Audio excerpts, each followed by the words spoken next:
Okay, so are you ready to take a deep dive into this MetaQuest 3? Let's do it. I'm ready when you are. Perfect. Well, look, everyone's talking about this new headset. Yeah. But like, what's the big deal? It's more than just another gaming system. Or, oh, way more. It's like, forget everything you think you know about VR.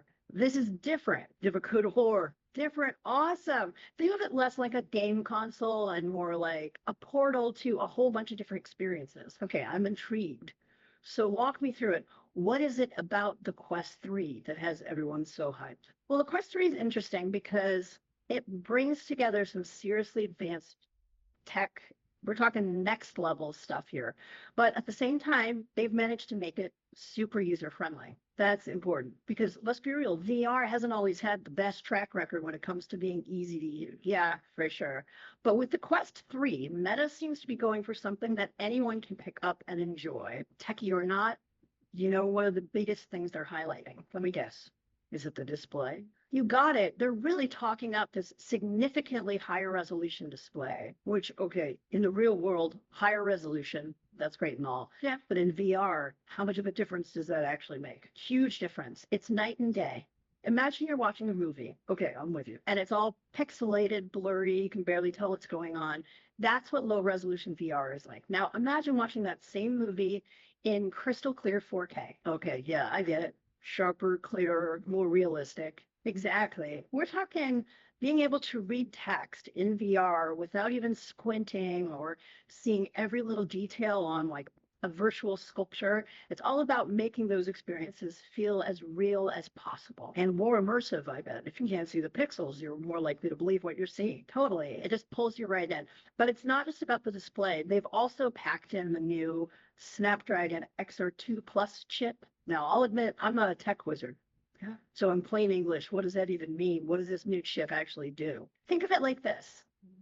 Remember those old computers that took like 5 minutes just to boot up? Oh yeah, definitely. This chip is like going from that old clanker to a brand new supercomputer.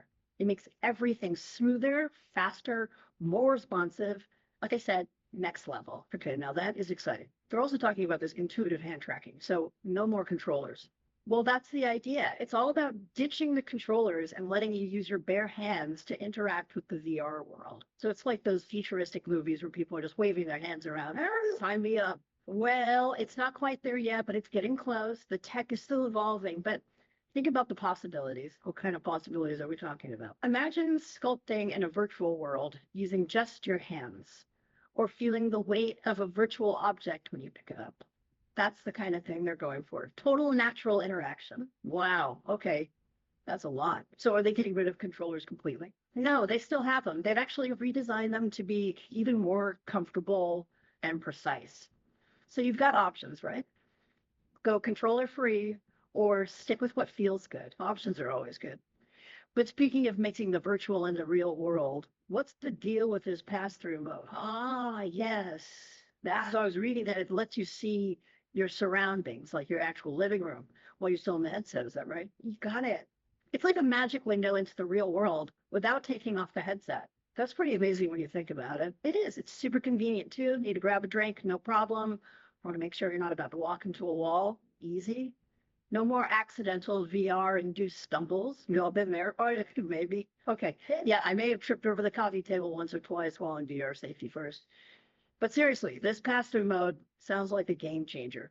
What about content? What kind of stuff can you actually do with this thing? So gaming is obviously huge, that's a given, but honestly, this thing is so much more than just a gaming device. There's a massive library of content, and it's growing all the time.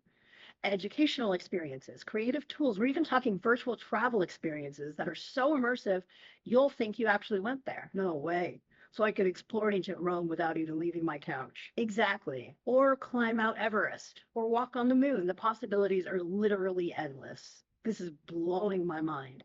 But how does it actually work? Can the Quest 3 handle all of that on its own, or do you need to be tethered to a computer? That's the beauty of it. The Quest 3 is a standalone headset. So no wires, no PC needed. You can literally take it anywhere and have these amazing experiences. Wow, it's incredible. Right. But here's the thing. It also has this whole other level. You can actually connect it to a gaming PC. And when you do that, Oh man, it unlocks these even more insane possibilities, enhanced graphics, crazy smooth performance, experiences that just wouldn't be possible on a standalone. So whether you're a casual user or a hardcore gamer, they've got you covered. That's amazing. Flexibility is where it's at. It sounds like this Quest 3 is more than just hype. It could be a real turning point for VR, or even technology in general. I think it could be. And honestly, I think we're just scratching the surface of what's possible. This isn't just about better graphics or faster chips. It's about changing the way we learn, work, connect. What excites me is that we don't even know what the killer app for this thing will be. It's like the wild west of technology. The possibilities are truly endless. Exactly. And that's the big question, isn't it? It's not so much about what this headset can do, but what you'll do with it. It's exciting to think about it. Well, on that note, I think we'll wrap things up. Sounds good to me. Awesome. Until next time.